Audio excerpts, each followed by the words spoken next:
जयपुर जिले में बीते दिनों हुए 2 सड़क हादसों ने प्रदेश भर के फिटनेस सेंटर्स पर सवाल खड़े कर दिए। निजी हाथों में फिटनेस सेंटर देने के बाद वाहनों की जांच में भारी अनियमितताएं सामने आ रही हैं, लेकिन परिवहन विभाग फिटनेस सेंटर्स की मनमानी नहीं रोक पा रहा है। प्रदेश में सड़क हादसों की संख्या लगातार बढ़ती ही जा रही है। पिछले कई हादसों पर गौर करें तो वाहनों की फिटनेस समय पर नहीं होने और कंडम वाहनों को फिटनेस प्रमाण पत्र मिलने के बाद हादसे हुए हैं। यानी फिटनेस के समय वाहनों की सही तरीके से जांच नहीं की जा रही है। परिवहन विभाग की ओर से सेंटरों को निलंबित तो कर दिया जाता है, लेकिन यह निलंबन 1 से 3 महीने तक किया जाता है। अभी तक विभाग की ओर से एक भी फिटनेस सेंटर को निरस्त नहीं किया गया है। पिछले महीनों में 2 सेंटरों को निरस्त करने की कार्रवाई की गई, लेकिन कोर्ट से स्टे लाकर सेंटर फिर शुरू हो गए। कमजोर पॉलिसी के कारण विभाग पैरवी नहीं कर पाता और फिटनेस सेंटर कोर्ट से बहाल हो जाते हैं। गौरतलब है कि कांग्रेस सरकार में इन फिटनेस सेंटरों पर वाहनों की फिटनेस शुरू की गई थी। फिटनेस का काम निजी सेक्टर में दिए जाने से पहले आरटीओ कार्यालयों में वाहनों की फिटनेस अनिवार्य थी। विभाग के निरीक्षकों की ओर से फिटनेस की जाती थी। विभाग की मॉनिटरिंग के चलते वाहनों की जांच सख्ती के साथ की जाती थी, लेकिन अब आरटीओ ऑफिस से फिटनेस कराने की बाध्यता समाप्त कर दी, जिसके बाद गड़बड़ी की शिकायतों का अंबार लगा हुआ है। बीते दिनों आरटीओ जयपुर की ओर से जयपुर के messrs speed line auto fitness private limited, गोने रोड और messrs Shanti vehicle fitness centre, Mahapura fitness centre की औचक जांच की गई। दोनों फिटनेस सेंटर की जांच में बड़ी खामियां सामने आईं। फिटनेस सेंटरों पर बिना उपकरण शुरू किए ही वाहनों की फिटनेस की जांच कर दी गई। इतना ही नहीं, फिटनेस सेंटरों पर विभाग की ओर से लगाए गए कैमरे भी बंद मिले। वहीं सेंटरों पर फर्जीवाड़ा करने के लिए मैनुअल ही फीडिंग की जा रही थी। आरटीओ जयपुर ने परिवहन विभाग को रिपोर्ट भेजी है और दोनों सेंटरों को 6 माह के लिए सस्पेंड करने की सिफारिश की है, लेकिन अभी तक कोई सेंटर निलंबित नहीं किया गया। 2024 में इन केंद्रों पर हुई कार्रवाई।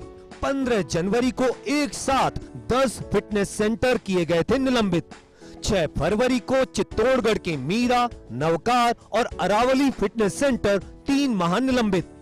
8 मार्च को जयपुर व्हीकल, स्पीड लाइन सहित कुल 4 फिटनेस केंद्र निलंबित और 15 मार्च को Shri Balaji fitness centre Pali, Hindustan automobile Sikar, Shahpura Bhilwara fitness centre को 1 माह के लिए किया निलंबित। 29 अप्रैल को जालौर का जालौर फिटनेस सेंटर 1 माह के लिए निलंबित। 21 मई को दौसा का अरिहंत फिटनेस सेंटर 3 माह के लिए निलंबित। 1 जून को नागौर का मीरा फिटनेस सेंटर 1 माह के लिए निलंबित। 20 जून को दौसा का शिव कृपा फिटनेस सेंटर 3 माह के लिए निलंबित। 1 जुलाई को कोटपुतली के इंफिनिटी तिरुपति 3 माह के लिए निलंबित। 5 जुलाई को शाहपुरा जयपुर का महावीर जैन फिटनेस सेंटर 3 माह के लिए निलंबित। 11 जुलाई को सीकर का शशांक ऑटोमोबाइल सेंटर 2 माह के लिए निलंबित। 16 जुलाई को सवाई माधोपुर का A&L फिटनेस सेंटर 3 माह के लिए निलंबित। 13 अगस्त को चित्तौड़गढ़ का नवकार फिटनेस सेंटर 3 माह के लिए निलंबित। 14 अगस्त को महादेव फिटनेस सेंटर भीलवाड़ा 1 माह के लिए निलंबित।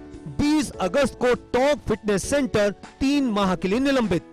20 सितंबर को प्रेक्षा फिटनेस सेंटर पीपार सिटी जोधपुर 3 माह के लिए निलंबित।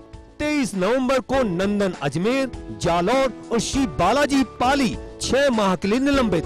27 दिसंबर को बाड़मेर का पार्श्वनाथ फिटनेस सेंटर 6 माह के लिए निलंबित। प्रदेश में सड़क हादसों को कम करने के लिए परिवहन विभाग नई तकनीकों पर काम कर रहा है, लेकिन परिवहन विभाग के अधिकारियों को उन तकनीकों के अलावा जो बेसिक चीज़ है फिटनेस सेंटरों की मनमानी, उस पर लगाम लगाने पर ध्यान देना चाहिए। क्योंकि जब तक खटारा वाहनों की फिटनेस बिना सेंटर पर जाए जारी होती रहेगी, जब तक राजस्थान में सड़क हादसे कम नहीं हो सकते। एक समय था जब परिवहन मुख्यालय आरटीओ की रिपोर्ट का इंतजार करता था फिटनेस सेंटरों पर कार्रवाई करने के लिए, लेकिन अब आरटीओ जयपुर की रिपोर्ट के बाद भी स्पीड लाइन और शांति फिटनेस सेंटर पर परिवहन मुख्यालय कार्रवाई नहीं कर पा रहा है। कैमरामैन इकबाल के साथ Shivendra Pratap Singh Parmar, first India news, Jaipur.